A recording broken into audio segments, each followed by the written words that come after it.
자, 오늘은 예수님의 은혜로 주어지는 축복의 약속 7번째 시간으로 아브라함이 이삭을 통해 보게 된 예수님의 은혜, 아브라함이 이삭을 통해 보게 된 예수님의 은혜라는 제목을 가지고 하나님 말씀 선포하겠습니다. 여러분, 창세기 12장 1절을 보면 하나님께서 아브라함을 부르시는 장면이 나옵니다. 여호와께서 아브라함에게 말씀하셨다. 너는 내 고향과 친척과 집을 떠나 내가 지시한 땅으로 가거라. 하나님께서 아브라함에게 말씀하셨어요. 처음 부르시는 장면이죠. 여러분, 우리가 이 장면을 회고해 보면 무엇을 할 수 있습니까? 하나님께서 아브라함과 대면하셨다는 거죠. 자, 그러면 죄인인 아브라함이 어떻게 하나님을 대면할 수 있었죠? 아브라함의 죄가 예수님의 은혜로 덮였다는 거예요. 그래서 아브라함은 하나님과 대면할 수 있었다는 겁니다. 바꿔 말하면 아브라함은 예수님의 은혜를 경험했다는 거죠. 믿으시는 분 아멘? 자, 그걸 어떻게 할 수 있습니까? 예수님의 말씀을 찾아봅시다. 요한복음 8장 56절에서 58절이에요. 너희의 조상 아브라함은 내 날을 보기를 기대하였고 아브라함이 예수님의 날을 보기를 기대했대요. 내가 오는 것을 보고 기뻐하였다. 예수님이 오는 것을 보고 기뻐했대요. 자, 그러니까 아브라함은 누굴 만난 거죠? 예수님을 만났다라는 거죠. 57절. 유대인 지도자들이 대들었다. 당신은 아직 나이 50살도 못 되었는데 아브라함을 보았단 말이요. 58절. 예수께서 말씀하셨다. 잘 들어두어라. 아브라함이 태어나기 전에 이미 내가 있었다. 예수님은 아브라함이 태어나기 전에 이미 있었고 아브라함은 예수님의 날을 기대했고 예수님이 오심을 목격했다는 거예요. 그러니까 이미 아브라함은 누구를 만났다? 예수님을 만났다는 겁니다.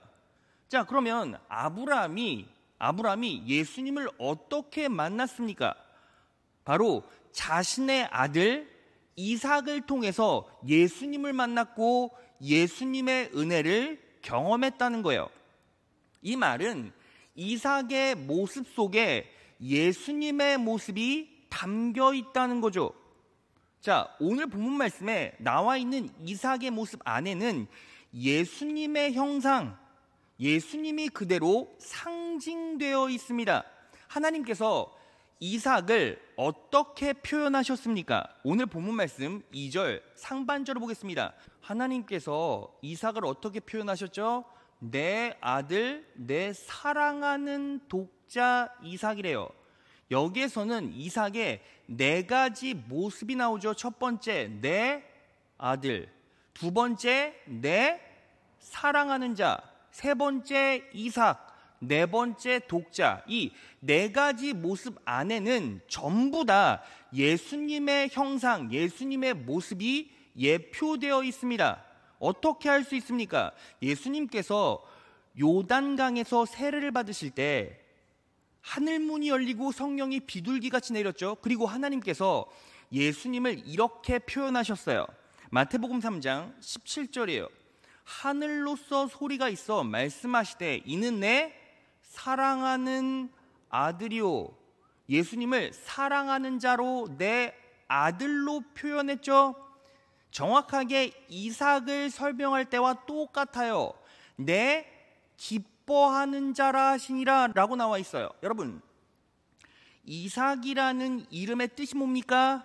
웃음이라는 뜻이에요. 자, 그러면 왜 하나님께서 이삭의 이름을 웃음이라고 지으셨죠? 비웃음이 완전한 웃음으로 바뀌었기 때문이에요. 처음에 하나님께서 아브라함과 사라에게 야, 너 100살이지? 사라 90살이지? 걱정하지 마. 내가 아들 줄게. 이렇게 말씀하셨어요. 자, 그런데 처음에 이삭과 사라가 어떻게 반응했습니까? 비웃었죠. 비웃었는데 실제로 아들이 생겼어요. 아들이 나왔단 말이죠. 그러면 그 비웃음이 무엇으로 바뀌었습니까? 기쁨으로, 진짜 웃음으로 바뀐 거죠. 예수님께서 이 땅에 처음 출현하셨을 때 사람들이 예수님을 보고 뭐라고 했습니까? 비웃었어요. 저 사람 목수의 아들 아니냐? 목수의 아들이잖아. 그런데 본인이 메시아래. 비웃었어요. 그런데 십자가에 못 박혀 돌아가시고 부활하심으로 메시아이심을 완벽하게 증명하셨죠.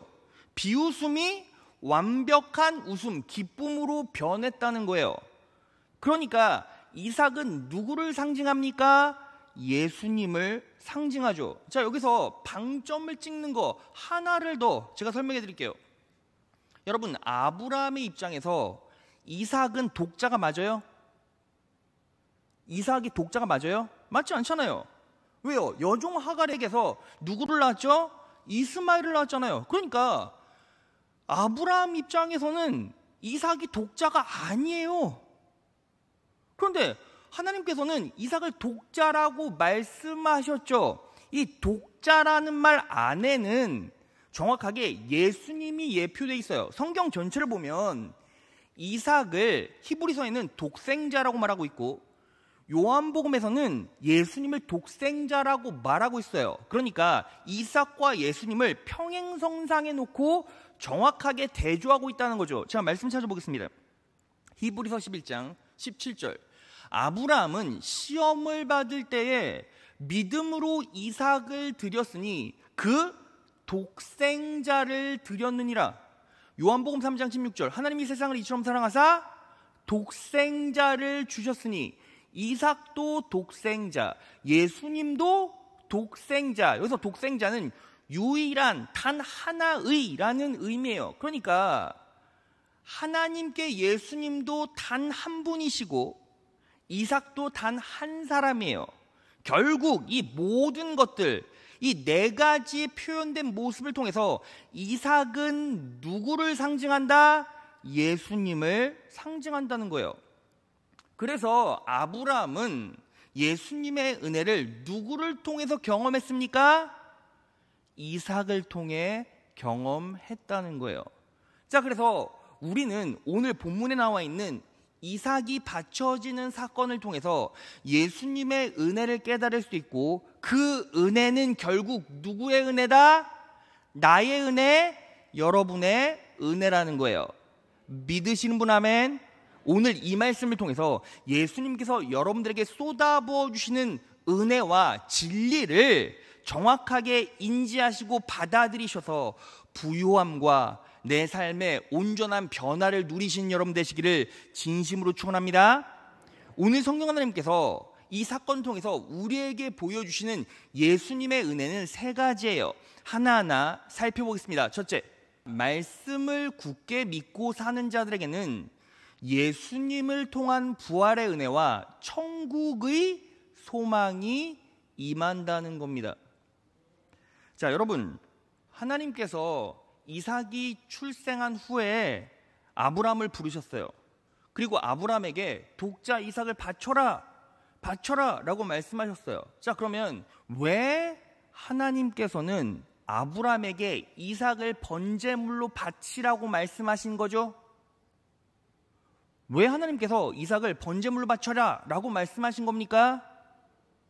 자, 이유가 있어요. 오늘 본문 말씀으로 가보겠습니다. 1절 보겠습니다. 다 같이 한번 읽어볼까요? 시작. 그 일 후에 하나님이 아브라함을 시험하시려고 왜 하나님께서 아브라함에게 독자 이삭을 바쳐라 라고 말씀하신 겁니까? 시험하시려고. 자, 그러면 그 시험은 어떤 시험입니까? 어떤 시험이죠? 우리는 보편적으로 이 이야기를 들을 때 어떤 시험이라고 생각해 왔습니까?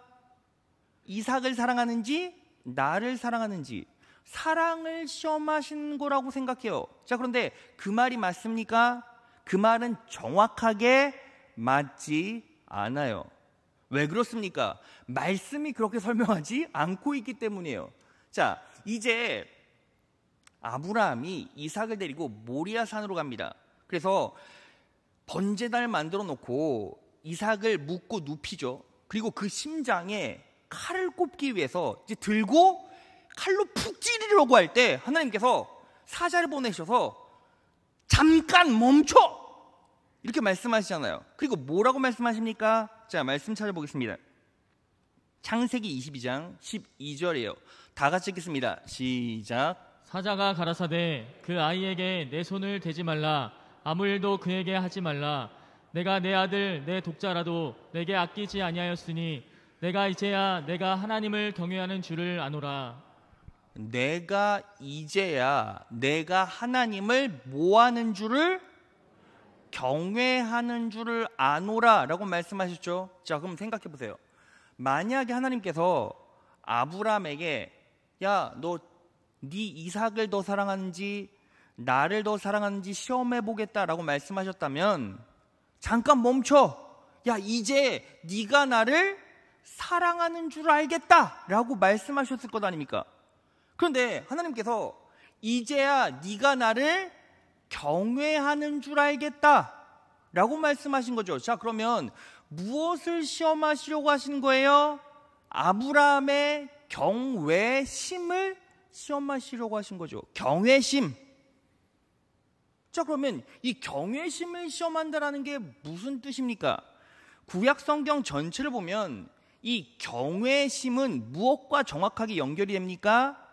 믿음, 말씀의 순종과 정확하게 연결이 돼요. 자, 말씀 찾아보겠습니다. 신명기 31장 12절이에요. 당신들은 이 백성의 남녀와 어린아이만이 아니라 성 안에서 당신들과 같이 사는 외국 사람도 불러 모아서 그들이 율법을 듣고 배워서 주 당신들의 하나님을 경외하며 이 율법의 모든 말씀을 지키도록 하십시오. 하나님을 경외하는 자는 무엇을 지켜요? 모든 말씀을 지키죠. 자, 신명기 28장 58절. 내가 만일 이 책에 기록한 이 율법의 모든 말씀을 지켜 행하지 아니하고 내 하나님 여호와라는 영화롭고 두려운 이름을 경외하지 아니하면, 경외하지 아니하는 자는 말씀을 지켜 행하지 않죠. 자, 그러니까 결국 경외심을 시험하겠다라는 건 무슨 뜻입니까? 네가 내 말을 지켜 행하는지 행하지 않는지를 보겠다. 자, 그런데 말씀을 지켜 행하기 위해서 가장 중요한 게 뭐예요? 그 말씀을 믿는 거죠. 여러분, 믿으니까 지켜 행하죠. 믿지 않으면 지켜 행할 수가 있습니까? 그럴 수가 없잖아요. 그러니까 야, 아브라함아, 이제야 네가 나를 경외하는 줄 알겠다 라는 말은 무슨 뜻이에요? 야, 네가 어떤 상황 가운데서도 내 말을 믿고 지켜 행하는구나.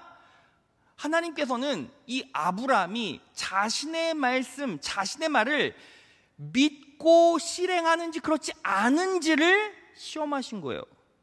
자, 그러면 그 말씀은 어떤 말씀이었습니까? 자, 정확하게 이 사건의 스토리를 들여다보면 하나님께서 아브라함에게 주신 말씀의 약속은 두 가지예요. 자, 말씀 보겠습니다. 창세기 21장 12절 하반절이에요.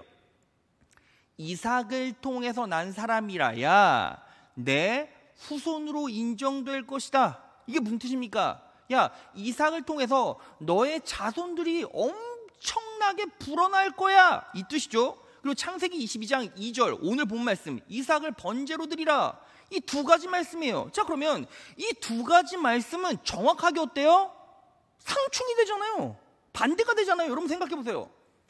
야, 아브라함아, 이삭을 통해서 너의 자손을 불려줄게. 엄청나게 자손이 늘어날 거야 라고 약속하셨죠. 근데 또 한편으로는 야, 이삭 죽여 이렇게 말씀하신 거잖아요. 자, 그러면 이 아브라함은요, 상충된 두 가지 말씀을 앞에 놓고 어떻게 했을까요? 접점을 찾고 고민했겠죠. 그랬을 것 아닙니까? 교집합을 찾았을 것 아니에요. 여러분, 여기에서요 놀라운 축복의 원리가 있어요. 여러분, 말씀을 읽고 말씀대로 살아가는 자들의 가장 어려운 점이 뭐예요? 말씀이 내 삶에 그대로 적용될 때도 있지만 그 말씀이 내 상황과 정확하게 상충될 때가 있어요, 없어요? 있어요. 하나님께서 여러분들에게 복 주십니다. 믿으십니까? 하나님께서 여러분들에게 건강 주십니다. 믿으십니까? 자녀들에게 축복을 주십니다. 믿으십니까? 사업을 번창케 하십니다. 믿으십니까? 그런데 실제로 그 축복이 내 삶에 그대로 선물로 올 때도 있지만 그렇지 않을 때도 많죠.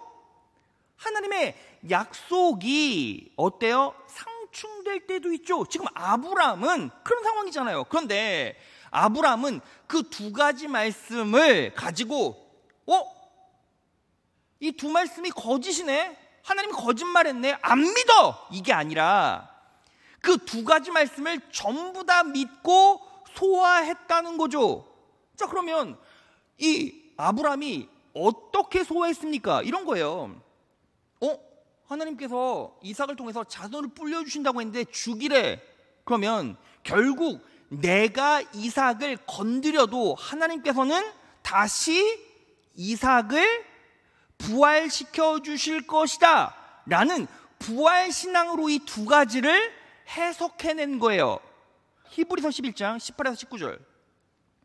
일찍이 하나님께서 아브라함에게 말씀하시기를 이삭에게서 내 자손이라 불릴 자손들이 태어날 것이다 하였습니다. 하나님께서는 이삭을 죽은 사람들 가운데서도 되살리실 수 있다고 아브라함은 생각했던 것입니다. 그러니까 아브라함의 생각 가운데는 이 두 가지 문제를 어떻게 타협하고 어떻게 접근했어요?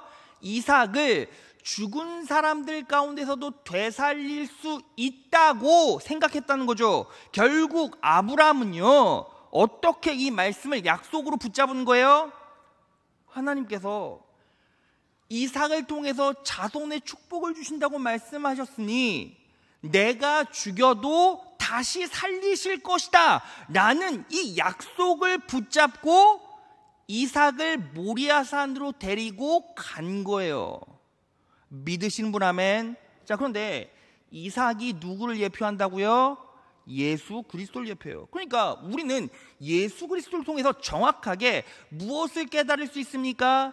내가 죽어도 나는 다시 살아난다. 내가 죽어도 나는 다시 살아난다. 부활신앙을 가질 수 있다는 거죠. 아브라함이 이삭을 통해서 부활신앙을 깨달았잖아요. 자, 그러면 부활신앙을 깨달은 사람은 결국 무엇을 소망하게 돼 있습니까? 내가 죽었다 다시 태어나면, 다시 살아나면 어디 가요? 영원한 삶 천국 가잖아요. 부활신앙을 가진 사람만이 어떤 소망을 가질 수 있어요? 천국 소망을 가질 수 있죠. 그럼 아브라함은 어떤 소망을 가졌다라는 거예요? 천국 소망을 가졌다는 거죠. 누구를 통해서? 이삭을 통해서 부활신앙을 갖게 되었고, 그리고 천국 소망을 갖게 되었다는 거예요. 믿으시는 분 아멘. 자, 히브리서 11장 9절에서 10절입니다. 믿음으로 아브라함은 약속받은 낯선 땅으로 가서 같은 약속을 받은 이삭과 야곱과 함께 나그네처럼 천막 생활을 하였습니다. 10절 다 같이 읽겠습니다. 시작. 그것은 하나님께서 설계하여 세우신 견고한 하늘의 도성을 바라고 있었기 때문입니다. 하늘의 도성을 바라고 있었대요. 누가? 아브라함이. 하늘의 도성은 어디입니까? 천국이죠. 자, 그러면 이 부활신앙과 천국 소망은 어떻게 갖게 됩니까? 타협하지 않고 하나님의 말씀을 어떻게든 믿음으로 받아들이는 사람, 어떻게든 믿음으로 반응하여 말씀을 지켜 행하는 사람, 말씀 붙잡고 살아가는 믿음으로 무엇이 주어집니까? 부활의 은혜와 천국 소망을 갖게 된다는 겁니다. 믿으십니까? 여러분, 이게 왜 그렇게 중요하죠? 말씀을 온전히 믿고 그 말씀을 지켜 행하면 그 말씀은 누구의 말씀이에요? 예수님의 말씀이고 성령님의 음성이죠. 그럼 말씀을 지켜 행하고 믿음으로 반응하면 누가 일하십니까? 예수님이 일하시고 성령님이 일하시잖아요. 예수님이 일하시고 성령님이 일하시니까 우리는 무엇을 경험하게 됩니까? 내가 생각지도 못했던 것, 내가 예상치도 못했던 놀라운 은혜를 말씀을 행함으로 믿음으로 받아들이게 되죠. 내 인생 가운데 하나님 의지하고 예수님이 의지하고 말씀 의지하고 살았더니 내가 예상하지 못한 일들이 내 삶에서 기적처럼 찾아온다. 이걸 뭐라고 말합니까? 대가 없는 축복, 은혜라고 말하잖아요.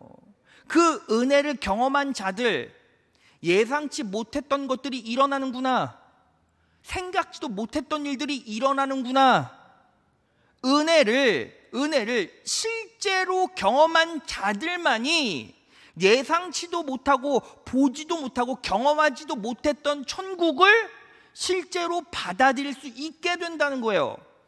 여러분, 그래서요, 제가 여러분들에게 제안하고 싶은 건 이거예요. 말씀대로 지켜 행하지 못해서 아파하거나 이러라는 게 아니라 그럴 필요도 없어요. 하나님 앞에 말씀으로 제대로 반응해 보겠습니다 하고 그렇게 살다가 실수하고 넘어져도 하나님께서 그거 다 아세요? 모르세요? 다 아세요.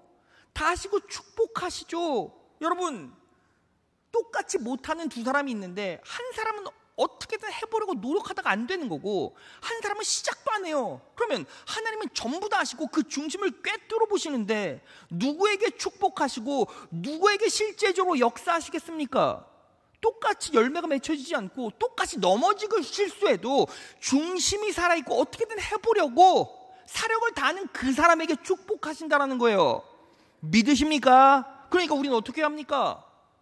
그분 붙잡고 믿음으로 하나님께 구하세요. 하나님, 약속하셨는데 이 말씀과 내 인생이 상충이 되고 부딪힙니다.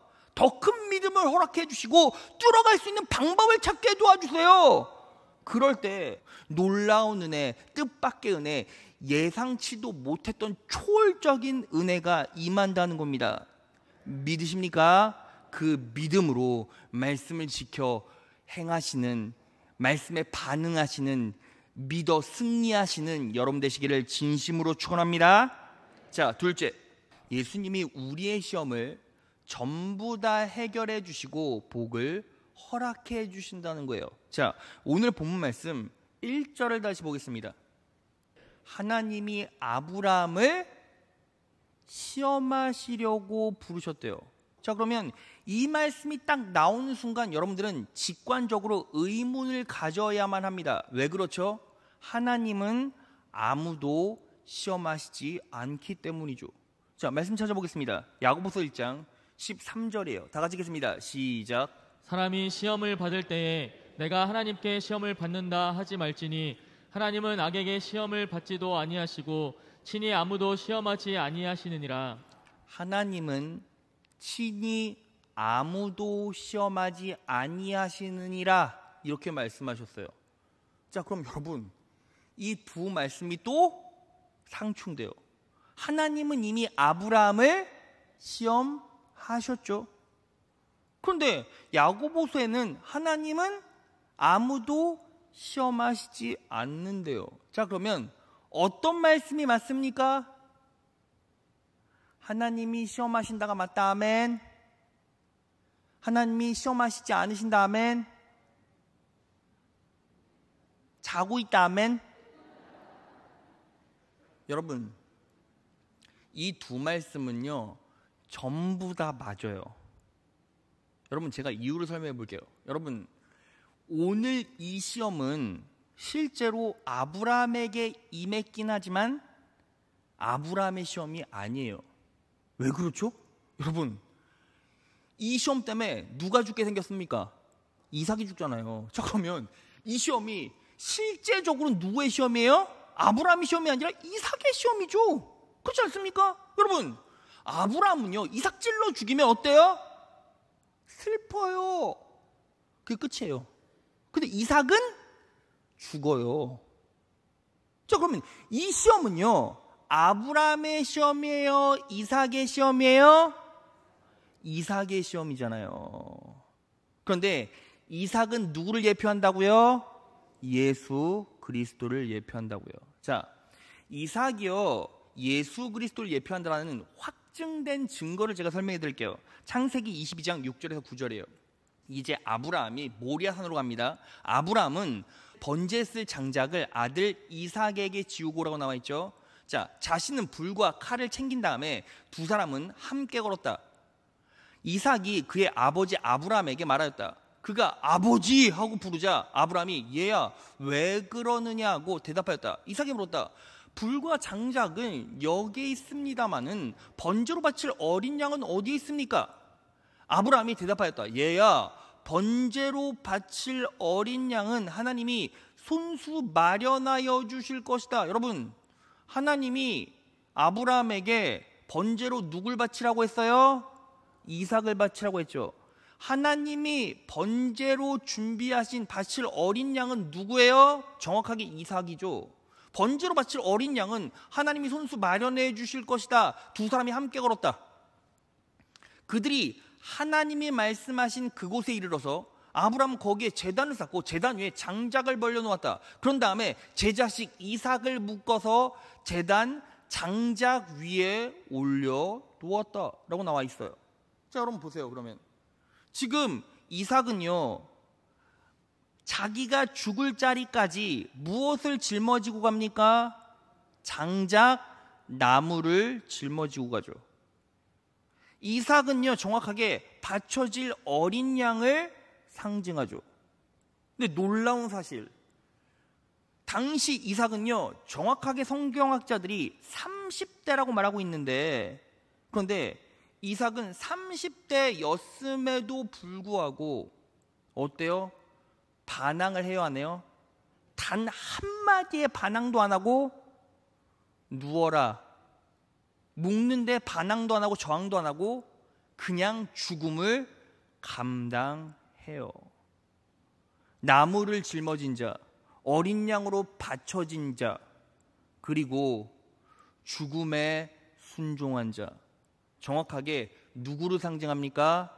예수 그리스도를 상징해요.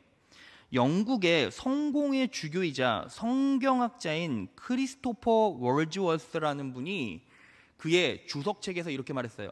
아브라함은 30대 젊은 이삭에게 무거운 나무를 지우고 자신은 한 손에 불, 한 손에 칼을 들고 약 5km쯤 떨어진 산길을 올라갔다. 나무를 지고 모리아산으로 향하는 이삭은 십자가를 지고 갈보리 언덕 위로 가시는 그리스도의 그림자이다. 이삭이 예수님의 그림자라는 거죠. 그러니까 하나님은 이삭을 통해서 예수 그리스도의 은혜를 드러내려 했던 거예요. 자, 그럼 여기서 우리가 정리해 보면 얼마나 큰 축복이 여러분들에게 임하고 있는지 알 것 같아요. 여러분 보세요. 우리는요 누구의 자손입니까? 아브라함의 자손이죠. 아브라함과 똑같은 시험이 우리 인생 가운데 올 수 있죠. 그런데 그 시험은 실제로 우리가 경험하고 우리가 느끼는 것 같지만 그 시험은 우리의 시험이에요? 예수님의 시험이에요? 예수님의 시험이라는 거죠. 예수님께서 십자가에 못 박혀 돌아가심으로 그 시험은 이미 다 해결하셨습니다. 믿으십니까? 자, 그러면 우리는요 삶을 살다가 이 시험과 방불한 엄청난 어려운 일을 많이 겪지만 결국 예수님께서 대신 짊어져 주시고 대신 죽어 주시고 대신 대가를 치러 주셨기 때문에 우리는 그 시험 때문에 함몰되지 않고, 믿으시는 분 아멘? 망하지 않고, 믿으시는 분 아멘? 넘어지지 않고, 쓰러지지 않고, 죽지 않고 다시 일어난다는 거예요. 왜? 내가 겪는 시험은 내 시험이 아니라 예수님의 시험이기 때문이에요. 믿으십니까? 자, 그래서요 아브라함이 여러분들의 조상 되시고 이제 여러분이 되는 거죠.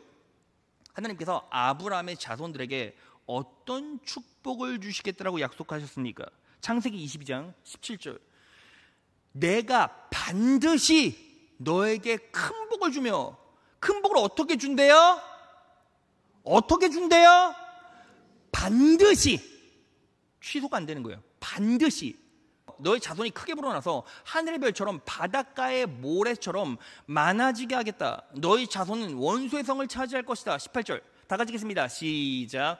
내가 나에게 복종하였으니 세상 모든 민족이 내 자손의 덕을 입어서 복을 받게 될 것이다. 여러분 잘 보세요. 네가 나에게 복종하였으니. 근데 실상 아브라함이 복종한 거예요? 이삭이 복종한 거예요? 이삭이 복종한 거죠. 예수님이 복종하였으니 반드시 축복받는 거예요. 믿으신 분 아멘. 여러분, 인간은요, 실수하고 넘어지고 쓰러지면 분명히 넘어진 대가, 쓰러진 대가, 잘못의 대가를 열매로 취하게 돼 있어요. 그런데 왜 우리는 반드시 축복받죠? 예수님께서 하셨기 때문이에요. 예수님께서 복종하셨기 때문이에요. 그래서 그리스도 안에 있는 자, 하나님의 자녀들은 반드시 축복받습니다. 반드시 축복받습니다. 내가 잘못했고 내가 쓰러져서 내가 해결해야 된다면 이 반드시란 말은 성경에서 지워줘야 돼요. 그런데 내가 복종한 것이 아니라 예수님이 복종하셨기 때문에 여러분들은 반드시 축복받습니다. 믿으십니까? 그 믿음으로 그 진리로 살아가신 여러분 되시기를 진심으로 축원합니다. 자, 마지막 셋째, 예수님의 교회를 통해 영원한 안정과 평안을 누린다는 거예요. 여러분, 오늘 본문을 보면요, 하나님께서 아브라함에게 야, 이삭 데리고 모리아 산으로 가라 라고 말씀하셨어요. 자, 그럼 왜 하필 모리아 산입니까? 여러분, 번제를 드리려면요, 뭐가 있어야 돼요? 번제단이 있어야 돼요. 그런데 아브라함은 이미 자기가 사는 부엘세바 지역의 근처에 번제단을 3개나 만들어놨어요. 창세기 12장 6절에 8절이에요.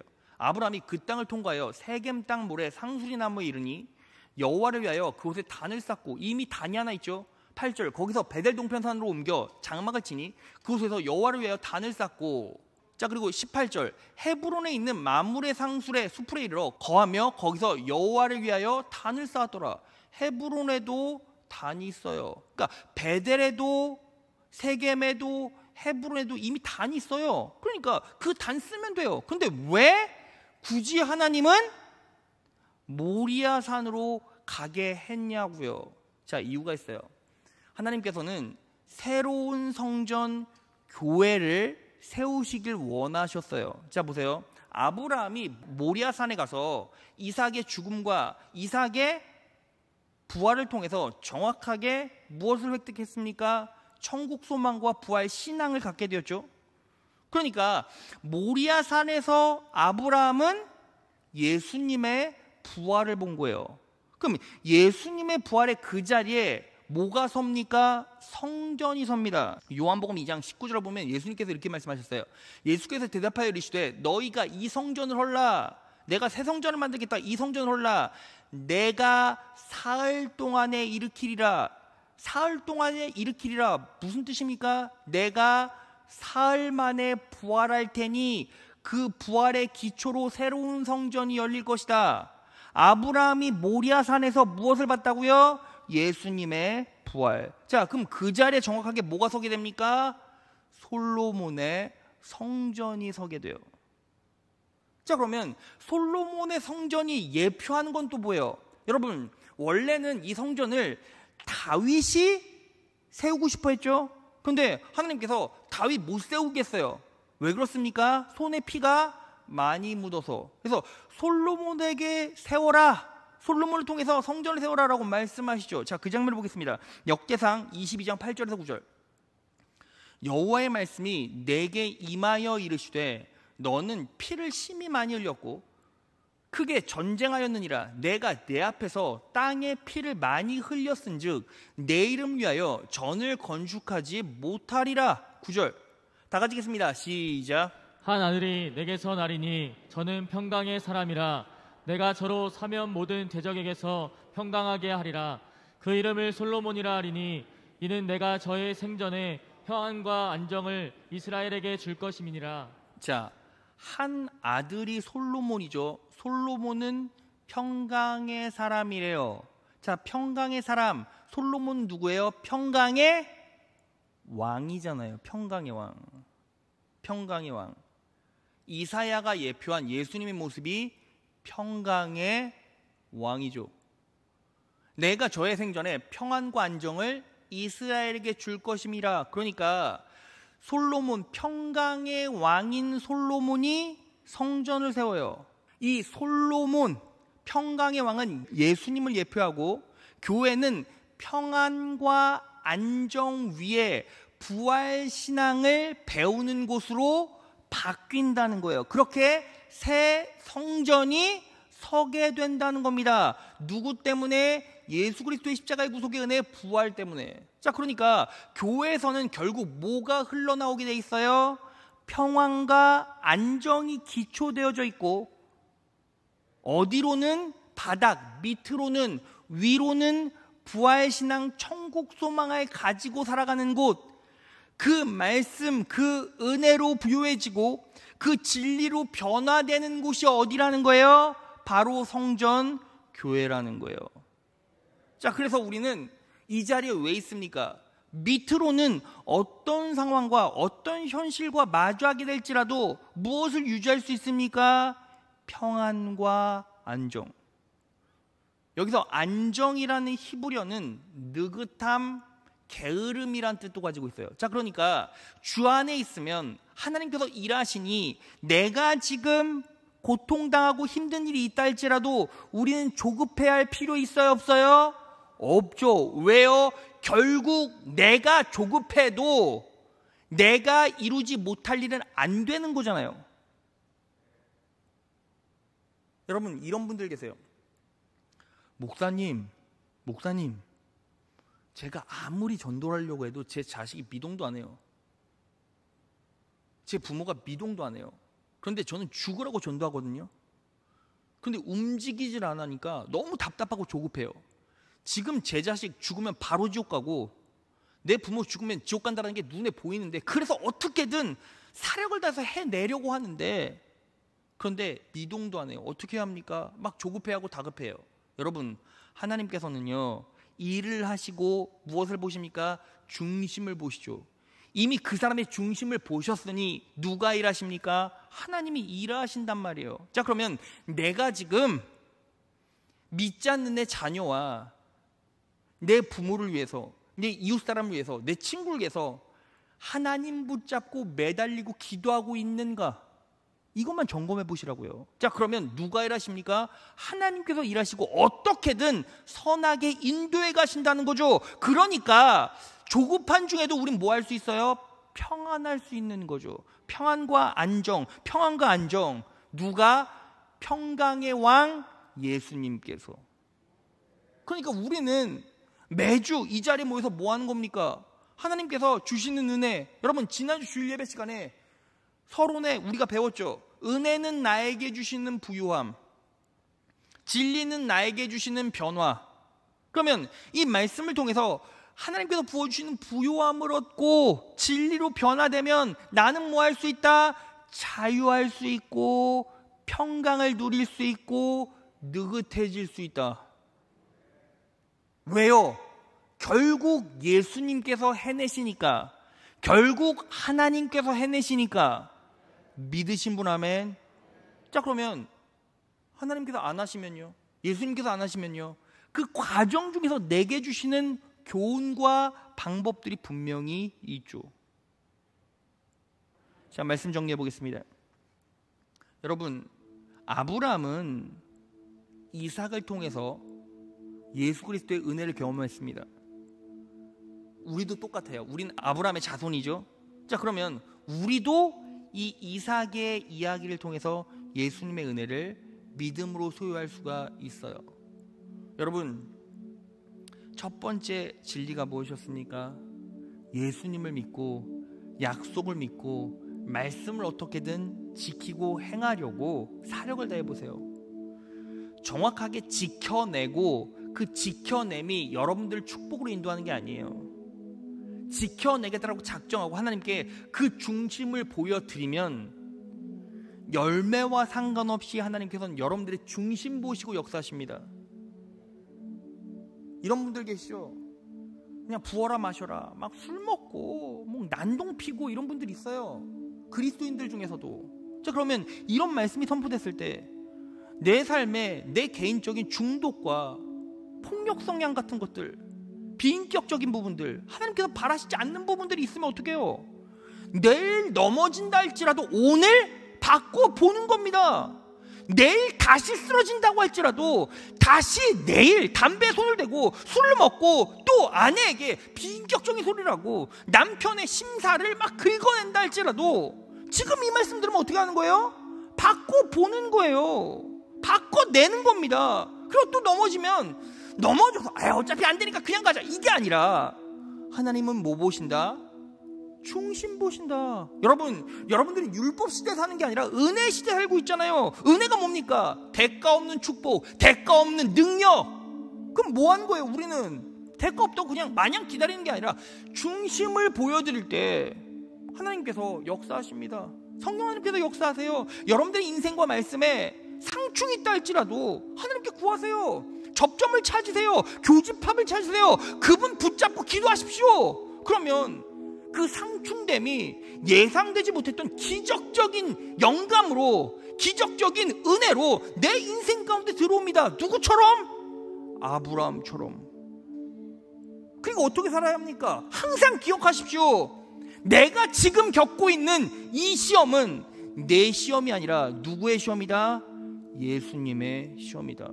예수님이 겪으시고 예수님이 짊어지시고 예수님이 이겨내신다. 그럼 우리는 뭐만 붙잡고 누구만 붙잡고 살면 됩니까? 말씀 붙잡고 예수님 붙잡고 살면 되는 거예요. 그러면 하나님께서 여러분들의 인생 가운데 선하신 빛을 비춰주시고 은혜와 능력을 허락하여 주시고 영감을 허락하여 주시고 빠져나갈 방법을 허락해 주셔서 결국에는 승리하게, 결국에는 선함을 여러분들이 바라보고 누릴 수 있도록 인도해 가신다는 겁니다.